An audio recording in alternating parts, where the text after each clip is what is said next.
Halo semuanya, selamat datang kembali di YouTube channel saya. Kita masih di pembahasan tentang algoritma pemrograman dasar. Ya, di video sebelumnya kita sudah berkenalan apa itu algoritma, apa itu juga pemrograman gitu ya. Nah, kali ini kita akan lanjutkan lagi nih pengenalan tentang algoritma gitu ya. Khususnya di kali ini kita akan fokus ke struktur dasar dan juga representasi dari algoritma. Tuh. Nah, namun sedikit saya callback dulu ya. Kita ingat-ingat lagi apa itu algoritma. Jadi, algoritma itu merupakan sekumpulan atau serangkaian ya eh, dari langkah-langkah yang logis dan sistematis ya, yang tujuannya untuk menyelesaikan suatu masalah. Nah, itu definisi dari algoritma gitu ya. Kenapa sih kita penting mengenal tentang algoritma gitu ya dalam pemrograman? Nah, yang pertama, algoritma dapat membantu kita untuk memahami logika di balik program yang akan kita buat. Lalu juga mempermudah dari debugging karena struktur algoritma sudah terorganisasi sebelumnya gitu ya. Kita sudah tahu flow-nya seperti apa gitu. Sehingga ini akan mempermudah kita gitu dalam mencari bug dari program yang akan kita buat. Lalu juga akan menjadikan kode yang nanti kita tulis gitu ya, itu lebih efisien dan mudah dipelihara pastinya. Tuh. Oke, kita akan masuk ke tentang struktur dasar algoritma. Jadi algoritma ini memiliki tiga struktur dasar ya yang perlu teman-teman ketahui ya. Yang pertama algoritma berurutan atau sekuensial gitu ya. Jadi uh, algoritma berurutan ini langkah-langkah yang dilakukan itu secara berurutan gitu ya. Jadi langkah-langkah yang sudah kita siapkan itu akan dilakukan secara berurutan sesuai dengan urutan penulisannya gitu. Lalu struktur dasar yang kedua yaitu algoritma percabangan atau branching gitu ya. Jadi ini langkah-langkah yang ditulis akan dilakukan dengan suatu kondisi. Jadi si program atau si komputer akan melakukan perintah kita itu dengan suatu kondisi. Jika kondisinya benar, apa yang akan dilakukan? Jika kondisinya atau tidak sesuai gitu ya, apa yang akan dilakukan? Gitu.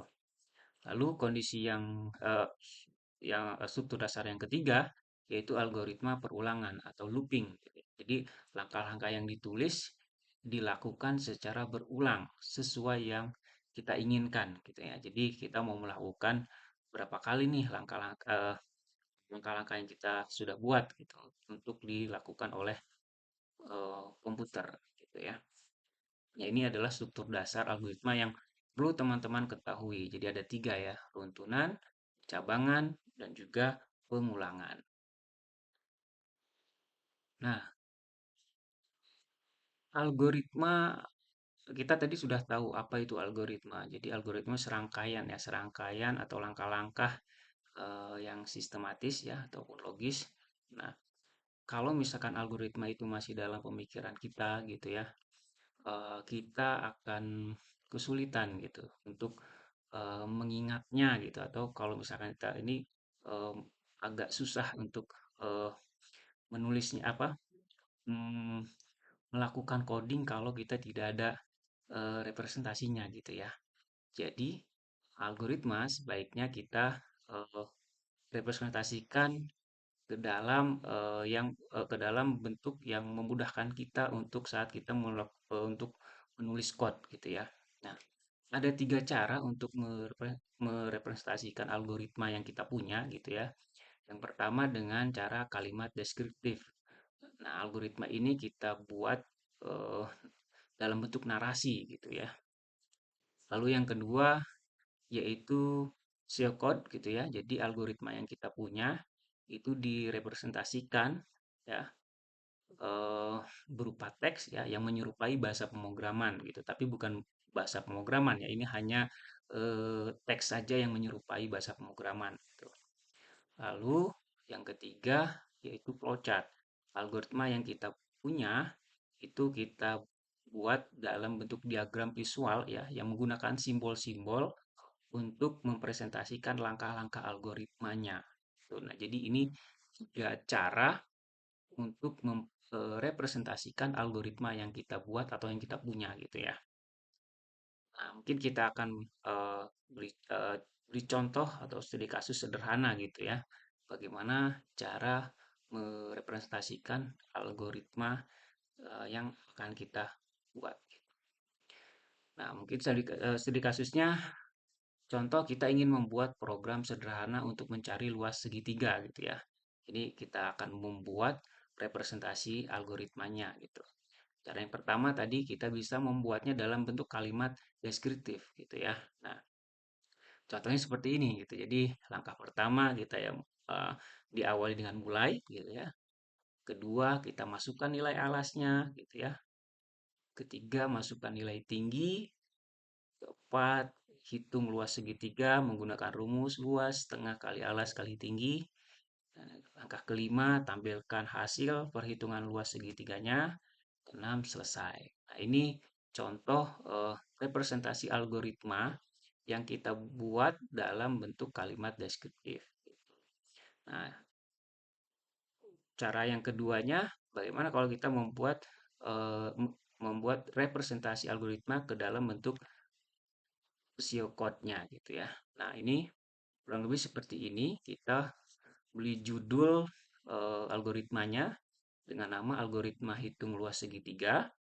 Lalu kita deklarasikan. Nah, di sini kita membuat variabel. Nanti kita akan bahas apa itu variabel ya. Di sini ada variabel alas, tinggi, luas dengan ada float. Float ini nanti kita akan bahas juga. Float ini merupakan tipe data gitu ya. Tipe data di dalam bahasa pemrograman gitu ya. Lalu prosedurnya ya satu kita mulai, dua kita menampilkan teks di layar gitu ya, masukkan nilai alas, lalu kita baca nilainya dan masukkan ke dalam variabel alas gitu ya. Ketiga tampilkan teks masukkan nilai tinggi gitu ya. Kita baca nilainya, masukkan ke dalam variabel tinggi, lalu kita proses eh, luasnya yaitu 0,5 atau setengah ya kali alas kali tinggi gitu. Setelah kita proses luasnya, kita tampilkan teksnya gitu. Luas segitiga adalah luas. Dan terakhir selesai. Nah, ini adalah contoh dari representasi algoritma dalam bentuk pseudocode gitu ya. Jadi bentuknya hampir mirip dengan bahasa pemrograman, tapi sebenarnya ini bukan bahasa pemrograman gitu ya, hanya menyerupai saja gitu. Nah, cara yang ketiga untuk merepresentasikan algoritma yaitu dengan menggunakan flowchart gitu. Nah, ini bentuknya. Jadi flowchart ini kita membuat visualnya gitu ya dalam bentuk simbol-simbol. Jadi simbol-simbol di sini ini memiliki arti gitu ya. Nah, teman-teman juga bisa searching arti dari simbol-simbol ini nanti saya akan cantumkan linknya untuk teman-teman bisa belajar lebih untuk mengetahui arti dari simbol-simbol ini gitu ya. Nah, yang pertama simbol bulat seperti opal ini ya, itu eh, merupakan simbol awalan atau akhiran gitu ya. Kita mulai di situ, lalu ada arah panah menunjukkan flow-nya, lalu ada eh, simbol yang kita sebutnya jenjang ya. Ini kita merupakan simbol dari input output gitu ya. Nah, inputnya kita masukkan nilai alas, lalu masukkan nilai tinggi. Nah, lalu di sini ada persegi ya. Ini persegi ini merupakan simbol dari proses gitu. Jadi luas 0,5 kali alas kali tinggi. Nah, setelah diproses, kita tampilkan lagi. Luas segitiga adalah luas. Artinya hasil dari perhitungan tadi kita tampilkan gitu ya.